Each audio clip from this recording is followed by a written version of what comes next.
Welcome to Telugu popular TV. నేను సౌజన్య.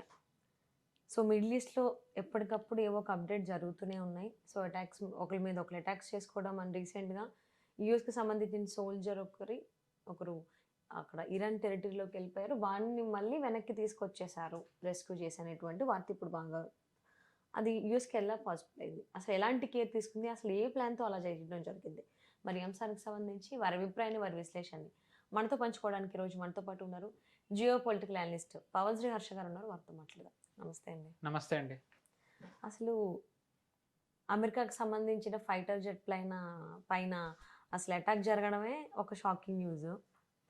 So Iran మీద జరిగిందంటే చాలా తీసుకునే వాళ్ళందరూ. బట్ ఇరాన్ వాళ్ళు యూఎస్ ప్లేన్ మీద చేయడం, అందులో ఉన్నటువంటి ఇద్దరు సోల్జర్స్‌లో ఒకరు అక్కడ ఇరుక్కుపోవడం, ఇంకొకరిని మళ్ళీ వీళ్ళు రెస్క్యూ చేయడం, ఇవన్నీ అసలు ఎందుకు ఇలా జరిగింది? యూఎస్ మీద ఎందుకు ఇలా అటాక్ జరిగిందంటే ఇరాన్ డే బై డే చూసుకుంటే ఎక్కడా తగ్గట్లేదు. అవును. దెబ్బకి దెబ్బ ఎదురు దెబ్బ తీస్తూనే ఉంది. బ్యాక్ స్టెప్ వేయట్లేదు. ఈవెన్ సుప్రీం లీడర్స్ కావచ్చు, టాప్ లీడర్స్ అందరూ ఒకరి తర్వాత ఒకరు అది ఏమవుతారని తెలీదు.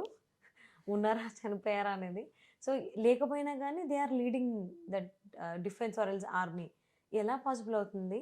ఫస్ట్ ఆఫ్ ఆల్ అసలు అమెరికాకి సంబంధించిన సోల్జర్‌ని అక్కడ ఇరాన్ టెరిటరీలో పడిపోతే ఎలా రెస్క్యూ చేసి తీసుకొచ్చారు యూఎస్ ఆర్మీ వాళ్ళు? సో, ఫస్ట్ అసలు మొత్తం అంటే ఇది సాధ్యాసాధ్యాలన్నీ మనం మాట్లాడే ముందర ఒక రిమార్కబుల్ ఆపరేషన్ ఇది. ఎందుకంటే కరెక్ట్. నిజంగా అసలు ఎందుకంటే ఇరాన్ లాంటి దేశంలో ఒక సోల్జర్ పడిపోతే ఆ సోల్జర్‌ని కాపాడడానికి, ఇద్దరు సోల్జర్స్‌ని కాపాడడానికి యుఎస్ ఇంత భారీ ఆపరేషన్ చేసి దాంట్లో అదృష్టవశాత్తు ఎవరిది ప్రాణ నష్టం జరగలేదు, కానీ ఆస్తి నష్టం చాలా జరిగింది. వాళ్ళ ఫైటర్ జెట్స్ కానివ్వండి, మిలిటరీ ట్రాన్స్పోర్ట్ ఎయిర్ క్రాఫ్ట్ కానివ్వండి, అటాక్ చాపర్స్ కానివ్వండి, ఇలాంటివి చాలా నష్టపోయాయి. కానీ చాలా సక్సెస్ఫుల్గా ఇద్దరు సైనికులని అయితే వాళ్ళు చాలా సక్సెస్ఫుల్గా బయటికి తెచ్చారు. రెస్క్యూ ఆపరేషన్ మాత్రం చాలా సక్సెస్ అయింది. నిజంగా ఇన్స్పిరేషనల్ ఇది. ఐ థింక్ హాలీవుడ్ వాళ్ళకు ఒక సినిమా స్క్రిప్ట్ కూడా దొరికేసింది. ఓకే. సో ఇక్కడి వరకు నిజం. కానీ అసలు అది నిజంగా రెస్క్యూ ఆపరేషనేనా? అసలు సందేహం ఇక్కడ వస్తుంది. వీళ్ళు రెస్క్యూ ఆపరేషన్ అని చెప్తే ఎస్, నిజంగా rescue operation success, excellent, inspirational. కానీ అది నిజంగా రెస్క్యూ ఆపరేషనేనా అనే సందేహం ఒకటి వస్తుంది. ఎందుకంటే దీనికి రెండు కారణాలు ఉన్నాయి.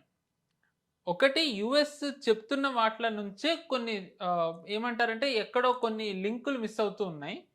దాని గురించి మాట్లాడే ముందర ఇరాన్ వర్షన్లోకి వద్దాం. ఇరాన్లో వీళ్ళ ఆపరేషన్ సక్సెస్ఫుల్ అన్నాక ఐఆర్జీసీ నుంచి ఒక వాళ్ళ స్పోక్స్ పర్సన్ మాట్లాడితే ఇది ఒక ఫెయిల్డ్ ఆపరేషన్ అని అన్నాడు. అంతే, అంటే మాట్లాడుతూ. కానీ ఇరాన్లో ఒక డిపార్ట్మెంట్ ఉంది. ఐ థింక్ అది లాస్ట్ ఇయర్ ఎప్పుడో మొదలు పెట్టారు. ఏంటంటే అది స్ట్రాటజిక్ కన్జర్వేషన్ ఎనర్జీ ఆప్టిమైజేషన్ అని. అంటే వాళ్ళకి మనకు తెలిసిందే ఇరాన్లో పవర్ షార్టేజ్ కానివ్వండి, ఎనర్జీ సప్లైస్ది ప్రాబ్లం, ఇవన్నీ ఉన్నాయి. కాబట్టి దీనిని మనం జాగ్రత్తగా మనకున్న వనరులను మనం ఎలాగ వినియోగించుకోవాలనేది వీళ్ళు ఒక డిపార్ట్మెంట్ ఫామ్ చేసుకున్నారు. ఓకే. ఆ డిపార్ట్మెంట్లో ఉన్న ఒక ఇంపార్టెంట్ వ్యక్తి, హయార్కీలో ఉన్న టాప్ టైర్లో ఉన్న వాళ్ళలో ఒక అతను ఒక ట్వీట్ చేశాడు. ఓకే.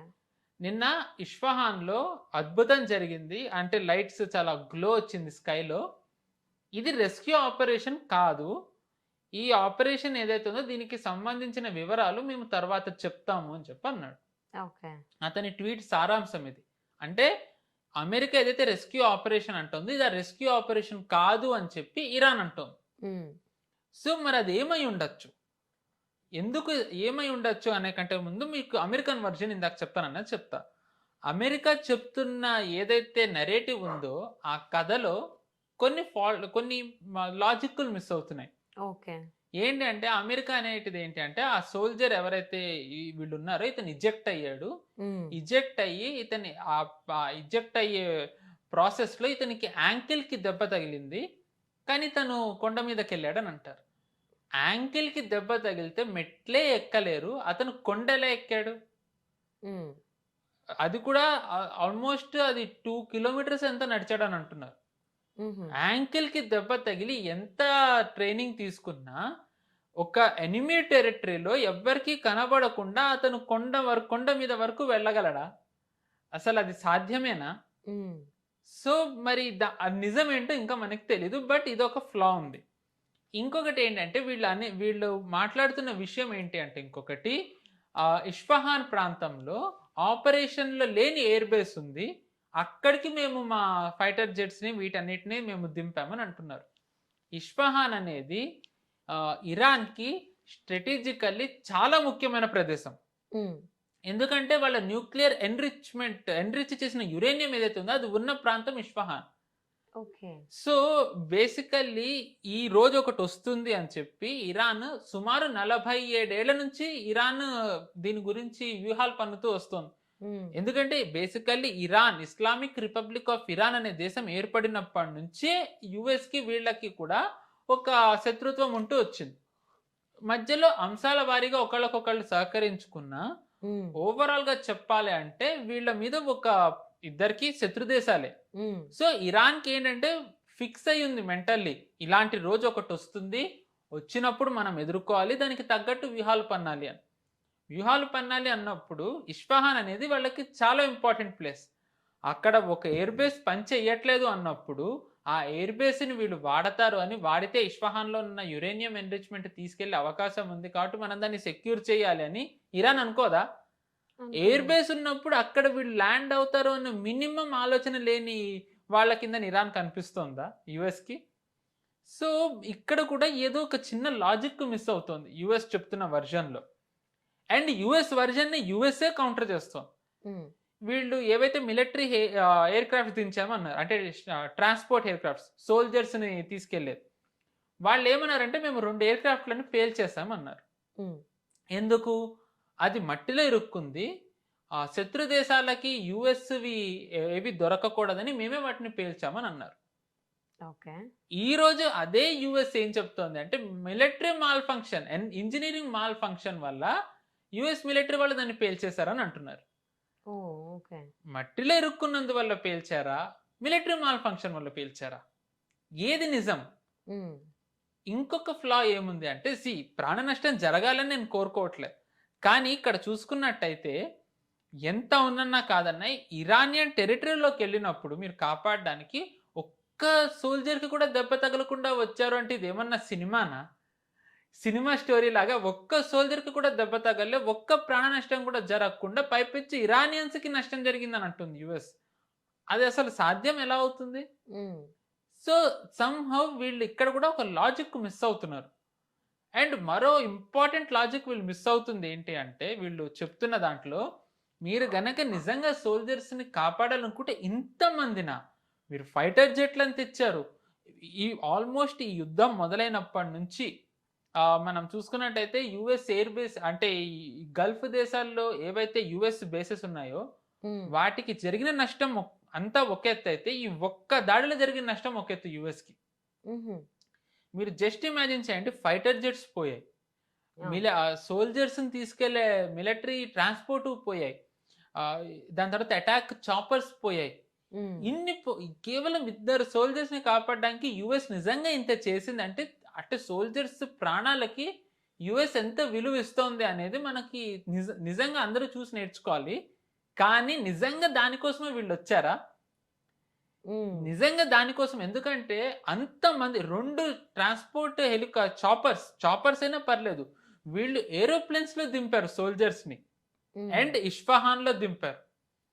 సో, నిజంగా వాళ్ళు రెస్క్యూ ఆపరేషన్ అనే వంకతోని యురేనియం ఎన్రిచ్‌మెంట్ ఏమన్నా తీసుకెళ్ళే ప్రయత్నం చేశారా? అక్కడ వాళ్ళు విఫలమయ్యారా? So, okay.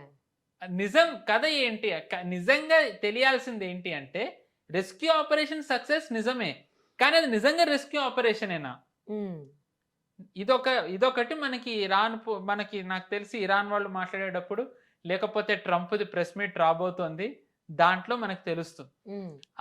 ఇది ఎందుకంటున్నానంటేనండి, ఇది నిజంగా రెస్క్యూ ఆపరేషనేనా అని. ఈ ఈ ఆపరేషన్ మొదలయ్యే ముందర యూఎస్ ఫోర్సెస్ వాళ్ళ ఎయిర్ ఫోర్స్ వాళ్ళు చాలా యుద్ధ విన్యాసాలు అనలేను కానీ, వాళ్ళు చాలా మానిటరింగ్ చేస్తూ వచ్చారు.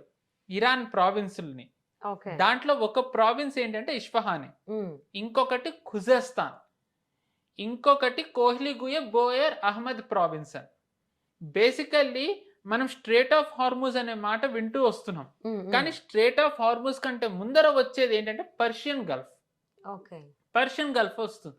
కోస్టల్ రీజన్ అంటే ఆ పర్షియన్ ఇరాన్ కి ఏదైతే పర్షియన్ గల్ఫ్ ఉందో అక్కడ వచ్చే కోస్టల్ ప్రావిన్స్లు ఏవైతే ఉన్నాయో అదే ఖుజస్తాన్, కోహ్లీగుయే Boer Ahmed province.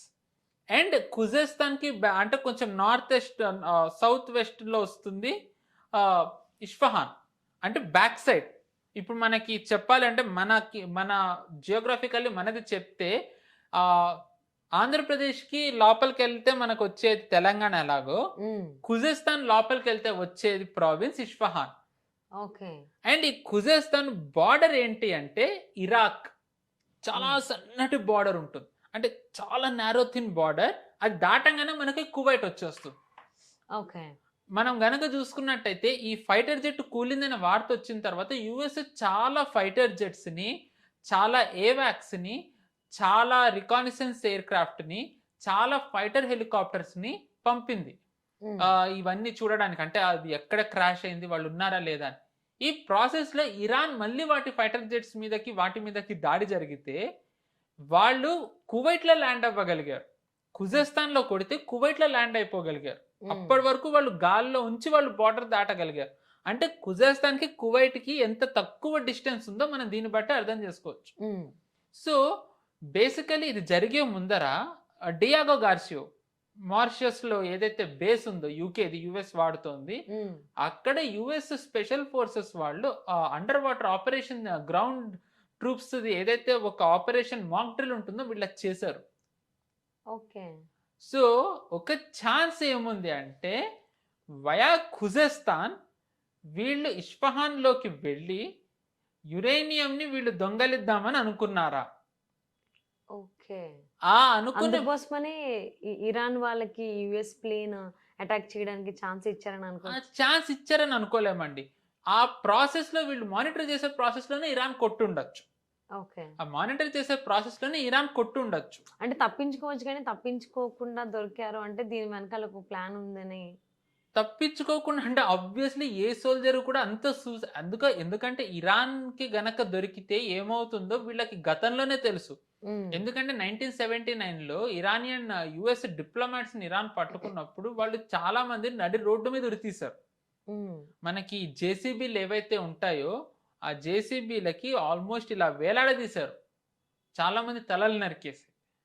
So US soldiers గనక దొరికితే వాళ్ళు ఏమవుతారు అనేది బాగా తెలుసు వాళ్ళకి. సో వాళ్ళు కావాలని క్రాష్ అవ్వరు. బట్ వాళ్ళ ఆపరేషన్ ఏమై ఉండొచ్చు అంటే అసలు గ్రౌండ్ అసెట్స్ ఏమున్నాయి ఖుజస్తాన్ లో కానివ్వండి, ఈ బోయర్ అహ్మద్ ప్రావిన్స్ లో కానివ్వండి, ఇస్ఫహాన్ లో వీళ్ళ ఎయిర్ డిఫెన్స్ ఎక్కడుంది, వీళ్ళ మిలిటరీ బేసెస్ ఎక్కడున్నాయి, ఇవన్నీ ఒక రకంగా వీళ్ళు మానిటర్ అంటే తెలుసుకునే ప్రయత్నం, రికానిసెన్స్ అంటారు. వీళ్ళు అదేమన్నా చేశారా? ఎందుకంటే ఇది ఏదైతే ఫైటర్ జెట్ క్రాష్ అయిందో దీని తరువాత కూడా యుఎస్ చాలా చాపర్స్ ని, ఏవాక్స్ ని, ఫైటర్ జెట్స్ ని పంపింది. వాళ్ళు ఏంటంటే ఆకాశానికి ఎగరలేదు, వాళ్ళు చాలా కిందకు వచ్చారు. అంటే ఇప్పుడు ఇరాన్ రిమార్కబుల్లీ ఫైటర్ జెట్ ని కొట్టింది, దాని తర్వాత వచ్చిన చాపర్స్ ని కానివ్వండి, ఏవాక్స్ ని కానివ్వండి, ఎయిర్ రీఫిల్లర్స్ ని కొట్టలేదు. ఓకే. మరి ఇరాన్ దగ్గర లిమిటెడ్ ఉన్నాయా లేకపోతే మరి ఏంటో మనకి తెలీదు. ఇది ఎందుకు చెప్తున్నానంటే నేను మీకు ఇప్పుడే చెప్తున్నా, ఎయిర్ రీఫిల్లర్స్ కూడా వచ్చాయి అని. బేసికలీ ఫైటర్ జెట్స్ చాలా ఫాస్ట్ వెళ్తాయి, అటాక్ హెలికాప్టర్స్ ఫాస్ట్ వెళ్తాయి, కానీ ఈ స్ట్రాటజిక్ ఎయిర్ రీఫిల్లింగ్ ఏవైతే ఉంటాయి ఇవంత ఫాస్ట్ వెళ్ళవు. అండ్ ఇంకొకటి ఏంటంటే వీటిని జనరల్లీ ఎయిర్ రీఫ్యూలింగ్ అంటే ఏంటి, మిడ్ ఎయిర్ లోనే రీఫ్యూలింగ్ చేయాలి. సో రీఫ్యూలింగ్ చేయాలంటే గాలికి వీళ్ళు చాలా హైట్ లో గ్రౌండ్ నుంచి ఉండి చెయ్యరు, వీళ్ళు చాలా కిందకు వచ్చి చేస్తారు. ఆ చేసే క్రమంలో ఏమవుతుందంటే కేవలం ఆ స్ట్రాటజిక్ ఏదైతే మిడ్ ఎయిర్ రీఫ్యూలర్ ఉందో అదే కాకుండా అది దేనికైతే ఇస్తుందో, be it fighter jet or be it attack helicopters, transport helicopters, అవి కూడా స్లో అవుతాయి స్పీడ్. సో మరి ఎయిర్ రీఫ్యూలర్ ని వీళ్ళు ఎందుకు కొట్టలేకపోయారు? ఆ ఎయిర్ రీఫిల్లింగ్ ద్వారా పైప్స్ ద్వారా పంపిస్తూ వచ్చిన అటాక్ హెలికాప్టర్స్ ఇరాన్ ఎందుకు కొట్టలేకపోయింది? అంటే వాళ్ళు వాటిని వాళ్ళ ఎయిర్ డిఫెన్స్ ఎక్కడుంటుందో తెలిసిపోతుందని వాళ్ళు కొట్టలేదా? ఎందుకంటే యూఎస్ ఈ ప్రయత్నం కూడా ఒకటి చేసింది గ్రౌండ్ ఆపరేషన్ ముందర. ఓకే. బేసికల్లీ అటాక్ హెలికాప్టర్స్‌కి కానివ్వండి, ఏవాక్స్‌కి కానివ్వండి వీటికి ఫ్లేర్స్ అని ఒకటుంటాయి. హుహు. ఫ్లేర్స్ అంటే ఏంటి అంటే బేసికల్లీ ఆహ్, అదొక లాస్ట్ రిసార్ట్ కింద వాడతారు. లేకపోతే డైవర్షన్ కింద వాడతారు. బేసికల్లీ ఇప్పుడు మనం చూసుకున్నట్టయితే గనక సర్ఫేస్ టు ఎయిర్ మిసైల్ వదిలారనుకుందాం ఉదాహరణకి. ఓకే. లేదు అంటే ఒక ఫైటర్ జెట్ ఇంకో ఫైటర్ జెట్‌ని కొట్టే ప్రాసెస్‌లో ఒక మిసైల్ వదిలిందనుకుందాం. ఆ మిసైల్ ఏంటి ఆ ఫైటర్ జెట్ ఎక్కడైతే ఉంటుందో ఆ ఫైటర్ జెట్ అవ్వనివ్వండి, ఏదైతే గాల్లో ఎయిర్ రీఫిల్లింగ్ అవ్వనివ్వండి, లేకపోతే అటాక్ హెలికాప్టర్ అది ఏదైతే ఉందో అది దాన్ని కొట్టేంత వరకు అది ఎక్కడికి డైవర్ట్ అవ్వదు. ఎందుకంటే వాళ్ళకి ఆల్రెడీ అలా ఫిక్స్ అయ్యి ఉంటుంది లాంచ్ చేసే ముందర. టార్గెట్ లాక్ చేస్తే గనక దాన్ని కొట్టేంత వరకు అది ఎటు వెళ్ళదు. సో, వాళ్ళకుండే ఆప్షన్ ఏంటంటే వాళ్ళు డైవర్ట్ చేయాలి అంటే ఏం చేస్తారంటే ఫ్లేర్స్ అని ఒకటి వదులుతారు. ఓకే. ఆ ఫ్లేర్స్ వదిలినప్పుడు ఏమవుతుందంటే ఏదైతే రేడార్‌కి ఫైటర్ జెట్ అని ఉంటుందో అది దానికెళ్ళి కొట్టుకుంటుంది. హుహు. బ్లాస్ట్ అయిపోతుంది. బ్లాస్ట్ అయినప్పుడు వీళ్ళు డైవర్ట్ అయిపోతారు. వీళ్ళు ఇంకా వేరే ప్లేస్‌కెళ్ళిపోతారు. హ్మ్. ఇది 2 రకాలుగా వాడతారు ఈ ఫ్లేర్స్‌ని. ఓకే. ఒకటి శత్రువువి గ్రౌండ్ బేసెస్ వాళ్ళ ఎయిర్ డిఫెన్స్ కానివ్వండి, మిలిటరీ ఇన్‌స్టాలేషన్స్ వాళ్ళ మిసైల్స్ ఎక్కడున్నాయో తెలుసుకోవడానికి ఫ్లేర్స్ వదులుతారు. హ్మ్. వదిలినప్పుడు ఏంటంటే లాంచ్ చేస్తారు కాబట్టి వాళ్ళకి తెలుస్తుంది ఈ రీజియన్‌లో ఉంది కదా అని. అవును. ఐదర్ అదన్నా అవ్వాలి. లేదు అంటే శత్రువు నుంచి తప్పించుకోవడానికన్నా అవ్వాలి. వీళ్ళు ఇరాన్ బేసికల్లీ ఏది కూడా చాపర్‌లు అవి వదలలే కాబట్టి ఆ ఇస్ఫహాన్ ప్రావిన్స్‌లో, ఖుజస్థాన్ ప్రావిన్స్‌లో గ్రౌండ్‌లో ఇరాన్ మిలిటరీ అసెట్స్ ఎక్కడున్నాయో తెలుసుకోవడానికి యూఎస్ ఇది చేసుండొచ్చు. ఓకే. సో, బేసికల్లీ ఏంటి అంటే ఇంకా ఇప్పటికి కూడా ఇరాన్ మీద యూఎస్‌కి ఒక నిఘా ఉంది. హ్మ్. సో, ట్రంప్ ఇప్పుడు ప్రెస్ మీట్ పెట్టబోతున్నారు కాబట్టి, అంటే రెస్క్యూ ఆపరేషన్ వరకు ఆయన చాలా గర్వంగా పెట్టారు. హ్మ్. నేను అచీవ్ చేశాను అని. కానీ ఆయన నిన్న రాత్రి చాలా పరుష పదజాలం వాడుతూ, హ్మ్. ఇరానియన్స్‌ని కానివ్వండి ఏదైనా all hell will break loose అని చెప్పని రకరకాల మీడియా ఆర్గనైజేషన్స్‌కి ఆయన బయటలు ఇవ్వడం మొదలెట్టారు. హుహు. నేను మిలిటరీ ఇన్‌స్టాలేషన్సే కాకుండా నేను సివిలియన్ వాటి మీద దాడి చేస్తాను. నేను వాళ్ళ పవర్ వాటి మీద దాడి చేస్తాను. నేను వాళ్ళవి ఏవైతే ఎనర్జీ ఇన్‌ఫ్రాస్ట్రక్చర్ ఉంటుందో వాటి మీద చేస్తాను, అన్నింటి మీద. అయితే ఒక రిపోర్టర్ అడిగారు. మరి హ్మ్. జనాలు మీద ఎలా ఒప్పుకుంటారు మీరు గనక ఇలా దాడి చేస్తానంటే, ట్రంప్ ఇచ్చిన సమాధానం ఏంటి అంటే, జనాలు కూడా రెజిమ్ చేంజ్ కోరుకుంటున్నారు. సో, హ్మ్. వాళ్ళు తట్టుకోక తప్పదు ఇవన్నీ అన్నట్టుగా ట్రంప్ కూడా వ్యాఖ్యలు చేయడం జరిగింది. ఓహో! సో, దిస్ షోస్ అంటే ఒక రకంగా ట్రంప్ ఫ్రస్ట్రేషన్ ఎక్కువైంది. ఇఫ్ అది ఒకవేళ గ్రౌండ్ ఆపరేషన్ ఫెయిల్ అయితే, సో, ఇంకా ఆల్ ఔట్ అటెంప్ట్. హ్మ్. ఆల్ ఔట్ అటెంప్ట్ ఏమన్నా చేసే ఇంకా దానికి సిద్ధంగా ఉన్నారా?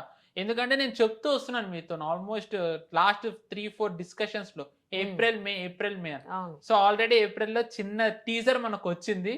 మేబీ ఫుల్ ఫ్లెడ్జ్డ్ యుద్ధం మొదలయ్యే అవకాశం ఉందా? దానికేమన్నా ట్రంప్ ప్రెస్ మీటే ఒక సమాధానమా అనేది మనకింకా తెలీదు.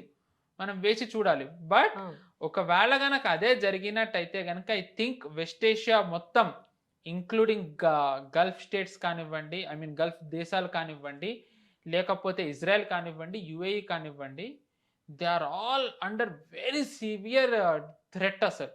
హ్మ్. ఎందుకంటే ఇరాన్ ఆల్రెడీ చెప్పింది. ఆ! మావేవైతే స్ట్రాటజిక్ ఉంటాయో సివిలియన్ వాటి మీద దాడి చేసినట్టయితే మేము ఇవి ఒక్కటి వదలమని.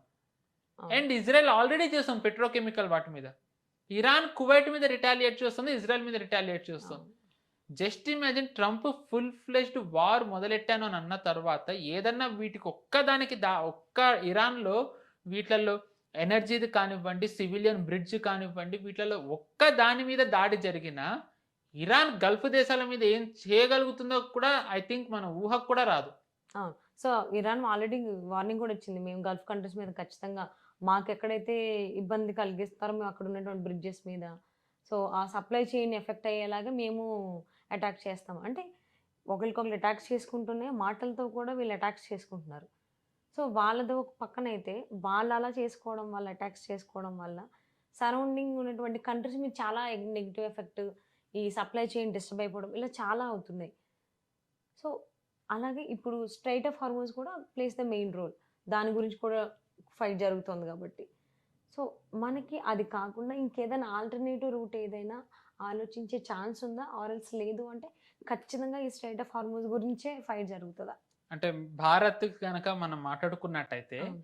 ఎందుకంటే ఒమన్ కంటైనర్స్ ఏవో 3 షిప్స్ వేరే రూట్ నుంచి వస్తున్నాయి. బట్ ఇరాన్ వాళ్ళని పంపిస్తారా? పంపించరా? అనేది ఒక చిన్న డైలమాలా ఉంది. సో, మనం ఏమన్నా వేరే ఆల్టర్‌నేటివ్ రూట్ ఏమన్నా చూసుకునే ఛాన్స్ ఉందా అసలు? మ్యాప్‌లో మ్యాప్స్‌లో చూసుకుంటే. సో మనం ఆల్రెడీ మనకి వస్తూనే ఉన్నాయండి. అదే స్ట్రెయిట్ ఆఫ్ హార్మూజ్ నుంచి ఇరాన్ మనకి ఏవి ఆపట్లేదు. బీట్ ఎనర్జీ కానివ్వండి, బీట్ ఆయిల్ కానివ్వండి, ఎల్‌పీజీ కానివ్వండి అవన్నీ. మనం యూఎస్ నుంచి కూడా తీసుకుంటున్నాం. అండ్ దాని తర్వాత మనం అర్జెంటీనా, సౌత్ అమెరికాలో ఉన్న అర్జెంటీనా నుంచి తీసుకుంటున్నాం. అండ్ దాని తర్వాత మనం రష్యా నుంచి కూడా తీసుకుంటున్నాం. ఇన్‌ఫాక్ట్ 2 డేస్ బ్యాకే Russia's first deputy PM Bharat రావడం జరిగింది. ఆయన వచ్చి అజిత్ దోవల్ గారిని కలిసారు. దాని తర్వాత ప్రధాన మంత్రి మోదీ గారిని కలిసారు. ఇఫ్ ఐఎమ్ నాట్ రాంగ్ ఆయన జయశంకర్ గారిని కూడా కలిసినట్టున్నారు. సో మనకి రష్యా నుంచి కూడా fertilisers and LNG and oil ఇవన్నీ కూడా వస్తున్నాయి. సో బేసికల్లీ ఏంటంటే మనం ఏవైతే స్ట్రాటజిక్ ఇంట్రెస్ట్ ఉన్నాయో, మనకి రావాలి ఈ దేశాల నుంచి, అవి రావడానికి మనం ఏ ప్రయత్నాలు చేస్తున్నామో అవన్నీ చేస్తున్నాం. ఒకవేళ గనక యుద్ధం అంటూనే గనక జరిగినట్టయితే I think supply chain disruption కేవలం మనకే కాదు, ప్రపంచం మొత్తానికి ఉంటుంది. సో మరి దాన్ని మనం ఎలా ఓవర్కమ్ అవుతాము అనేది ఒకటి మనం వేచి చూడాలి. బట్ ఇక్కడ నిజంగా యుద్ధం వస్తుందా అంటే గనక నిన్న మన ఎక్స్టర్నల్ అఫైర్స్ మినిస్టర్ జయశంకర్ గారు ముగ్గురితో మాట్లాడారు. ఓకే. ఒకటి ఆయనకు ఫోన్లు వచ్చాయి ఆర్ మాట్లాడారు. ఎవరు అంటే number 1 Iranian foreign minister Abbas Araghchi. Abbas అరాక్చితో మాట్లాడినప్పుడు obviously immediately strait of Hormuz తెరవాలి, పీస్ కావాలి అని చెప్పి జయశంకర్ గారు అన్నారు. ఓకే. అండ్ దాని తర్వాత యుఏఈ ఫారిన్ మినిస్టర్తో మాట్లాడారు. మనం చూసాం ఇప్పుడు జరుగుతున్న దాడుల్లో చాలా సివియర్గా దెబ్బలు హిట్ అవుతూ వస్తున్న దేశం యుఏఈనే. అండ్ దాని తర్వాత ఖతార్. ఇప్పుడు మనం చూసుకున్నట్టయితే గనక పాకిస్తాన్ ఏదైతే ఇంటర్నేషనల్లీ ఒక మీడియేషన్ చేయాలి అని ఒక ఫేక్ న్యూస్ రన్ చేస్తూ వచ్చిందో, అది అయిపోయిన తర్వాత ఫేక్ న్యూస్ అని తేలిన తర్వాత సీరియస్ గా నెగోషియేషన్ అంటే ఒక పీస్ తేవాలని ప్రయత్నిస్తున్న దేశం ఖతార్. అంటే యుద్ధం మొదలైన తర్వాత నిజానికి ఖతార్ నెగోషియేషన్ కి ఎప్పుడు ముందుకు రాలేదు, కానీ ఇప్పుడు వచ్చింది. సో అంటే కరెంట్లీ ఇప్పుడు నిజానికి యుఎస్ ఇజ్రాయెల్ దాడిలో విక్టిమ్ అంటే ఇరానే. సో విక్టిమ్ దేశంతోని మాట్లాడాం, దాని తర్వాత ఎక్కువగా ఈ యుద్ధంలో హిట్ అయిన దేశంతోని మాట్లాడాం, అండ్ నెగోషియేషన్ కి ప్రయత్నిస్తున్న దేశంతోని మాట్లాడాం. సో దీంట్లో మరి యుద్ధం మొదలైతే ఏం చేయాలి అనా, యుద్ధం మొదలవ్వబోతోంది అనే దాని మీద చర్చన ఏంటో మనకి తెలియదు ఇంకా. ఎందుకంటే ట్రంప్ అన్హింజ్డ్ ప్రెస్ మీట్ రాబోతోంది ఇంకొన్ని గంటల్లో. సో ట్రంప్ ఈజ్ ఆల్రెడీ చాలా ఒక రకంగా ఆయన ట్వీట్లు చూస్తే గనక మేబీ ఆయన వెనక్కి వెళ్తే గనక నిజంగా అద్భుతమే. ఆయనదే వెనక్కి వెళ్తారని అసలు ఆలోచన అసలు డ్రీమ్ కూడా రాదు. చాలా అగ్రెసివ్ గానే వెళ్తారు అనేది అర్థమవుతోంది. కానీ దీనికి ఒక అవకాశం ఉంది అనడానికి ఒక చిన్న ఉదాహరణ ఏంటి అంటే, నేను మీతో చెప్తూ వస్తున్నాను, దీని వల్ల చాలా లాభపడుతుంది యుద్ధం వల్ల యుఎస్ఏనని. అందరికీ యుఎస్ఏ దెబ్బతింటుందని అనుకుంటున్నారు, కానీ యుఎస్ ఆయిల్ కంపెనీస్ బాగా రన్ అవుతున్నాయి, మిలిటరీవి ఇప్పుడు కాంట్రాక్ట్లు వస్తున్నాయి. యుఏఈ డ్రోన్స్ కొనడానికి ఒక సంస్థతోని ఒప్పందాలు చేసుకునే ప్రాసెస్ లో ఉంది, నెగోషియేషన్ యుఎస్ లో ఇప్పుడు ప్రస్తుతం. ఆ సంస్థలో కీ ఇన్వెస్టర్ ఎవరు అంటే ట్రంప్ కొడుకే. సో అంటే దీని వల్ల ఒక రకంగా వార్ జరుగుతుందా జరగదా అనేది గనక సెకండరీ మ్యాటర్, కానీ వార్ వల్ల కేవలం ట్రంప్ యుఎస్ఏ కాకుండా యుఎస్ ఏదైతే మనం డీప్ స్టేట్ అంటామో ఈ సంస్థలే కాకుండా ట్రంప్ కూడా వ్యక్తిగతంగా లాభపడుతున్నారు. ఆయన కానివ్వండి, ఆయన కుటుంబం కానివ్వండి, వీళ్ళకు కూడా లాభాలు వస్తున్నాయి.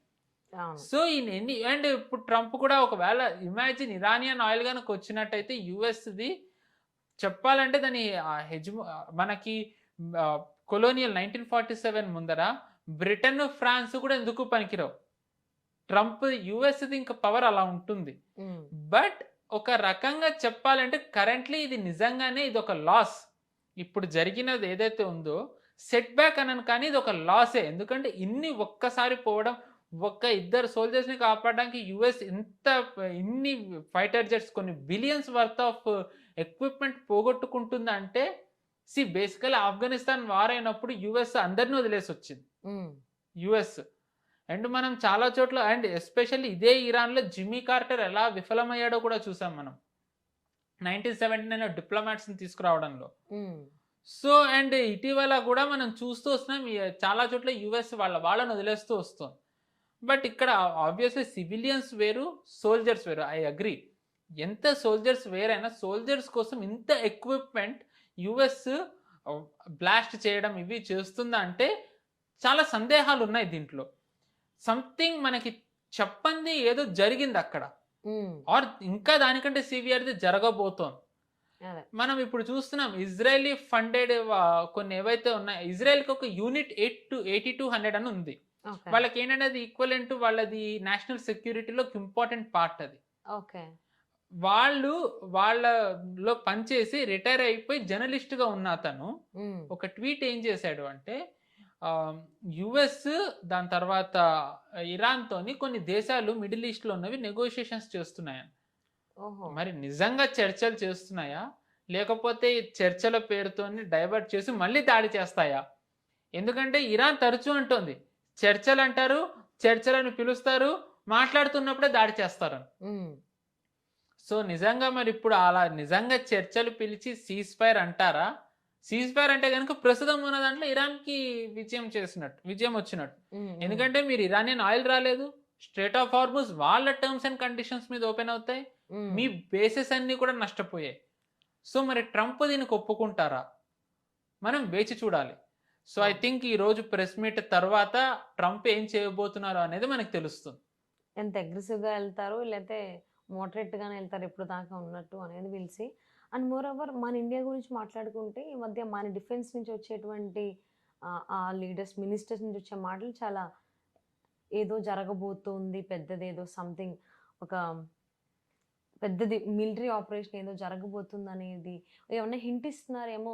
మెంటల్లీ ఇండియన్స్ని అక్కడ ఉన్నటువంటి సరౌండింగ్ ప్లేసెస్లో ఉన్న పీపుల్ని మెంటల్లీ ప్రిపేర్ చేస్తున్నారేమో అనిపిస్తుంది. అది మా మినిస్టర్ రాజ్నాథ్ సింగ్ గారిది కావచ్చు లేకపోతే అజిత్ దోవల్ గారు అంటే రీసెంట్గా మాట్లాడిన ప్రతి చోట కూడా ఎంత అఫీషియల్గా అయినా కొన్ని డిఫెన్స్ రిలేటెడ్ వీఆర్ రెడీ, గట్టిగా హిట్ చేస్తాము, ఒక మ్యాసివ్ మిలిటరీ ఆపరేషన్ ఒకటి జరగబోతుంది అని కామెంట్స్ అనేటువంటివి మనం ఎలా తీసుకోవాలి, ఎలా జాగ్రత్తగా ఉండాలి అసలు ఏంటి?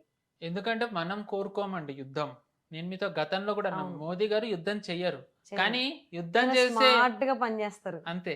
కానీ ఒకవేళ యుద్ధం చేయాల్సి వస్తే ఇంకా ఆయన మాత్రం ఏం చేస్తారు? ఇప్పుడున్న పరిస్థితిలో పాకిస్తాన్ మీద చాలా ఒత్తిడి ఉంది. ఎందుకంటే ఒకవేళ యుద్ధం గనక మొదలైనట్టయితే సౌదీకి ఖచ్చితంగా పాకిస్తాన్ సైనికులని పంపాలి. ఎందుకంటే వాళ్ళిద్దరి మధ్య ప్యాక్ట్ ఉంది, నేటో కైండ్ ఆఫ్ ప్యాక్ట్. నా మీద యుద్ధంకి వస్తే, నా మీద ఎవరైనా యుద్ధం చేస్తే నీ సైనికుల్ని పంపు, నీ మీద యుద్ధం చేస్తే నేను సైనికుల్ని పంపుతాను. అంటే ఇరాన్ని వ్యతిరేకిస్తూ గనక పాకిస్తాన్ సౌదీలోకి సైనికులను పంపితే ఇరాన్ ఊరుకోదు, అండ్ ఇరాన్కి భయపడి పంపకపోతే గనక సౌదీ ఊరుకోదు. సో పాకిస్తాన్ ఇక్కడ ఇరుక్కుంటుంది. సో డైవర్ట్ ఏం చేయొచ్చు? ఆల్రెడీ ఆఫ్ఘనిస్తాన్లో యుద్ధం పేరుతోని మొన్నంతా డైవర్ట్ చేసింది. సో ఇప్పుడు ఆ డైవర్షన్ కోసం మళ్ళీ మన మీద ఇంకేమన్నా దాడి చేయొచ్చా? కరెక్టే. ఎందుకంటే పహల్గామ్ అటాక్ అయ్యి కూడా దగ్గర 1 year కాబోతోంది, ఒక 15 days లో. సో ఏప్రిల్ 22 వచ్చేస్తుంది. సో దానికి ప్రతీకారంగా అది వాళ్ళు ఏదైనా అటాక్ ప్లాన్ చేయొచ్చు అనేది అందరూ అనుకున్నదే. అంతకుముందు అక్కడ ఉన్నటువంటి టెర్రరిస్టులు కూడా డైరెక్ట్గానే వీడియోస్ రిలీజ్ చేయడం జరిగింది. ఇప్పుడు నెక్స్ట్ టార్గెట్ మాకు మోదీని టార్గెట్ చేస్తామన్నట్టు. సో ఏమంటారు దాని గురించి? So exactly. సో మీరు అన్నది ఎల్ఈటి కమాండర్ సైఫుల్లా, అతను కిందటి ఐ థింక్ సెప్టెంబర్ అక్టోబర్ టైంలో ఇండస్ వాటర్ ట్రీటీకి సంబంధించి అన్నాడు మోదీ గారికి మనం ఒక స్ట్రాంగ్ మెసేజ్ ఇవ్వాలి, ఆపరేషన్ సింధూర్ లాంటిదే మళ్ళీ చేసి వాటర్ వదలకపోతే వాటర్ టెర్రరిజం అని చెప్పి సైఫుల్లా వీడియోలు సర్క్యులేట్ అయ్యాయి. సో మేబీ పాకిస్తాన్ ఏమన్నా చేస్తూ ఉండొచ్చండి. ఎందుకంటే రాజ్నాథ్ సింగ్ గారిదే అందరూ మాట్లాడుతున్నారు, రాజ్నాథ్ సింగ్ గారు చేసిన కామెంట్స్ అని. ఈ పరిస్థితిని అడ్వాంటేజ్గా తీసుకుని మన శత్రు దేశం ఏమన్నా శత్రు దేశం వల్ల నేబరింగ్ కంట్రీ మిస్అడ్వెంచర్ చేయొచ్చు. ఆయన ఈవెన్ ఆయన కామెంట్ చేస్తే మాత్రం 0 టాలరెన్స్ తో మేము ఉన్నాము అనేటువంటిది కూడా ఆ, ఇచ్చారు. కరెక్ట్. హింట్. కానీ అందరూ ఆయన వ్యాఖ్యలు దీనికి మొదలవ్వడానికి కారణం అనుకుంటున్నారు. కానీ దీనికి ముందర జరిగింది ఏంటి అంటే పాకిస్తాన్‌లోని వేరు వేరు మీడియా హౌసెస్‌లో వచ్చింది ఇండియానే ఒక ఫాల్స్ ఫ్లాగ్ ఆపరేషన్ చేస్తుంది. దాని వంకన మళ్ళీ చేస్తుందని. సో ఇది మొదలెట్టింది ఎవరు? ఐఎస్ఐలోని media wing director general Mushtaq Ali brain child operation ఇది. ఈ ఫేక్ న్యూస్ రన్ అవ్వడం. అండ్ పాకిస్తాన్లో ఉన్న పంజాబ్ ప్రావిన్స్ లో ఐఎస్ఐ కమాండర్ పంజాబ్కి ఎవరైతే ఉంటాడో రిజ్వాన్ అతని పేరు, అతను ఇటీవల తరచు జైష్ లష్కర్ టెర్రరిస్టులను కలుస్తూ వస్తున్నాడు. అండ్ ఇటీవల హఫీజ్ సయీద్ కొడుకు తల్హా సయీద్ అతన్ని పాకిస్తాన్ పిఎం అడ్వైజర్ ఫంక్షన్ లో కలిశాడు. ఆ పిక్చర్స్ కూడా బయటకు వచ్చాయి. అండ్ మన దేశంలోనే చూసుకున్నట్టయితే మన నిన్ననే యూపీ ఏటీఎస్ వాళ్ళు ఐసిస్ టెర్రరిస్టులను పట్టుకున్నారు. మహారాష్ట్ర ఏటీఎస్ వాళ్ళు తరచూ లష్కర్ వాళ్ళని జైష్ వాళ్ళని పట్టుకుంటూ వస్తున్నారు. ఢిల్లీలో సాజిద్ లోన్ అనే ఎల్ఈటి టెర్రరిస్టుని పట్టుకున్నారు. అండ్ దీని తర్వాత పాకిస్తాన్లో సరే అన్నోన్ గన్మెన్ యాక్టివిటీస్ మనకు తెలిసిందే.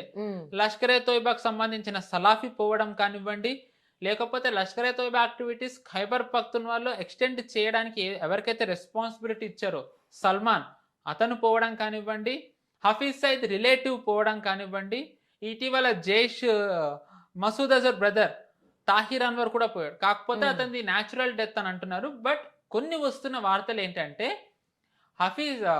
మసూద్ అజరే అంటున్నాడు నా బ్రదర్ హెల్తీగా ఉన్నాడు, ఇది న్యాచురల్ డెత్ కాదు అని.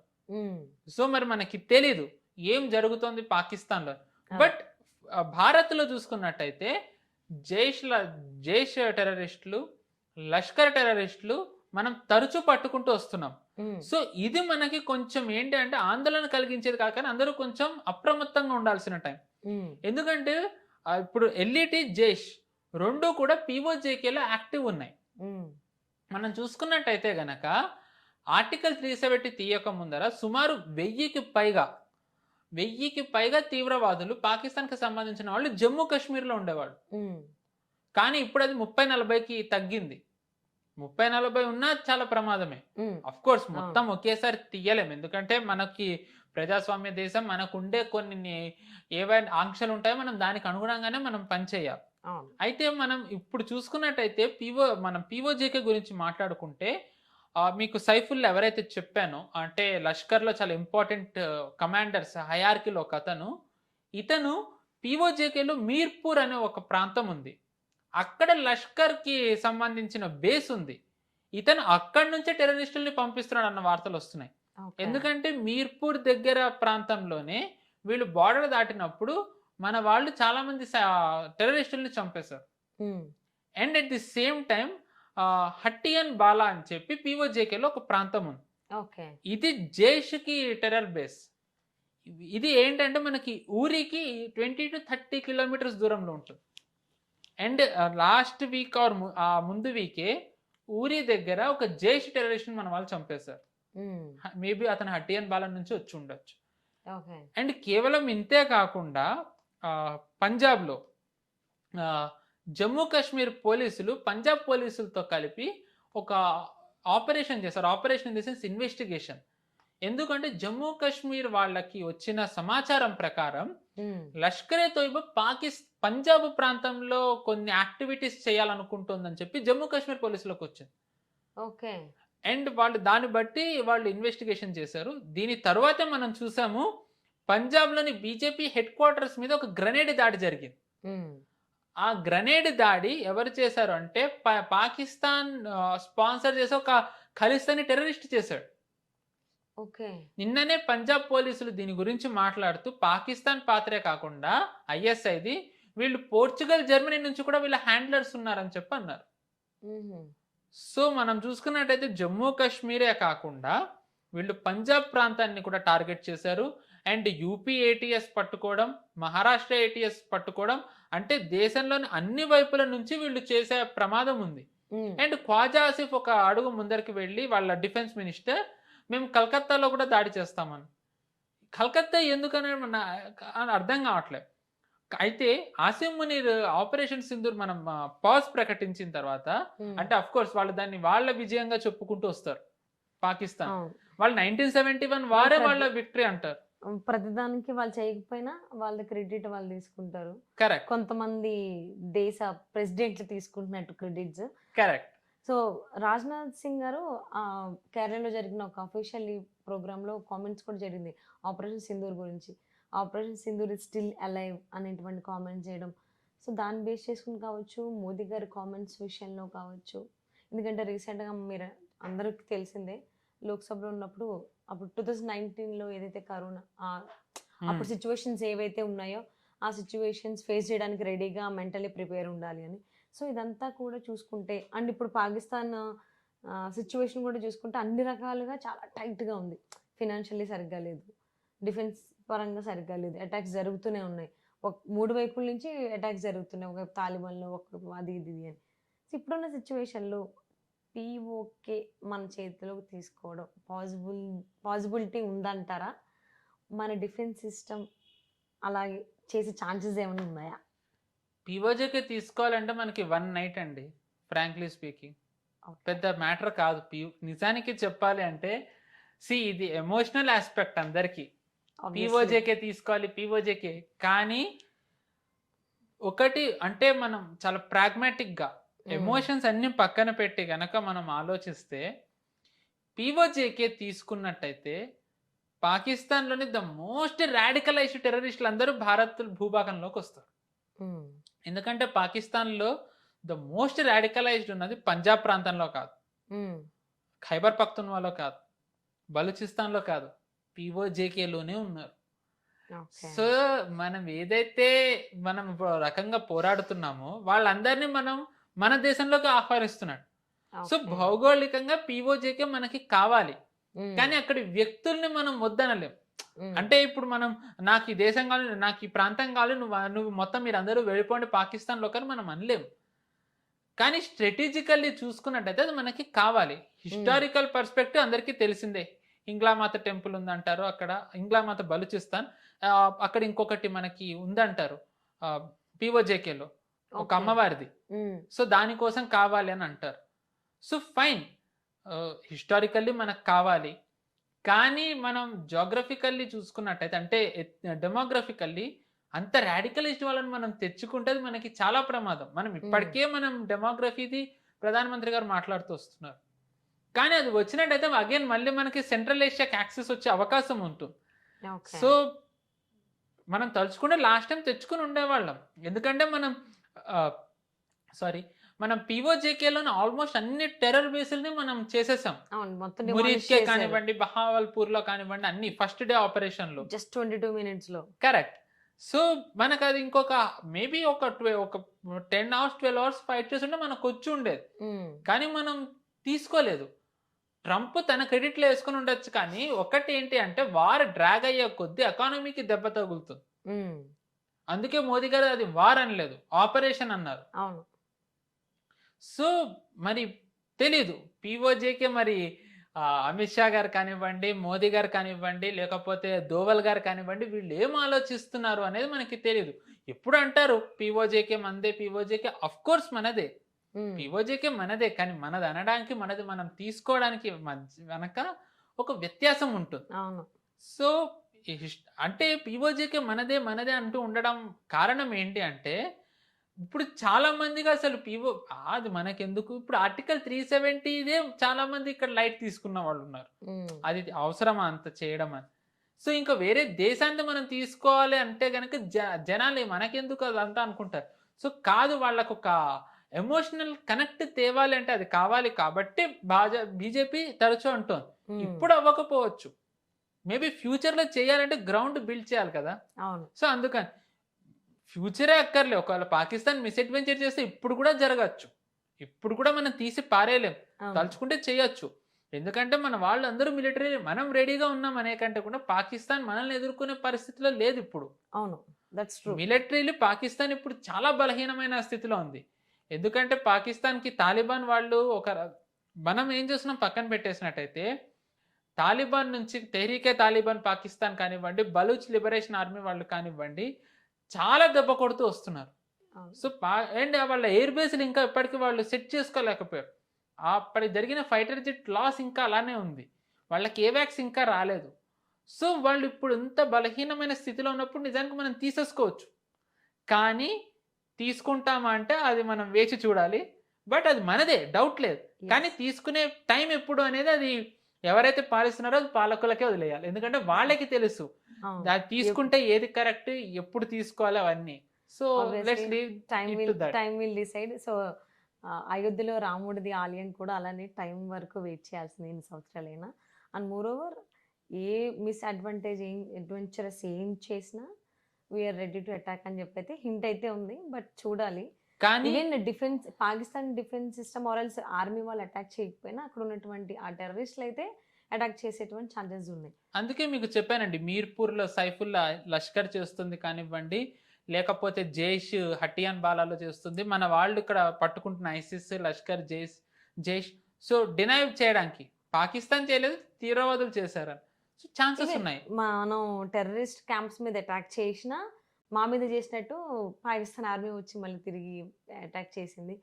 అది ఎందుకు చేసిందని వాళ్ళకే తెలియాలి. మోర్ ఓవర్ ఒకటైతే క్లారిటీ ఉంది అందరికీ, మన మీద ఎటువంటి మిస్బిహేవ్ కైండ్ ఆఫ్ థింగ్ చేసినా, మిస్అడ్వెంచరస్ థింగ్ చేసినా గట్టిగా దెబ్బతీయడానికి రెడీగా ఉన్నారు మన వాళ్ళు. Operation Sindoor or else Sindoor 2.0 is still alive అని చెప్పడం.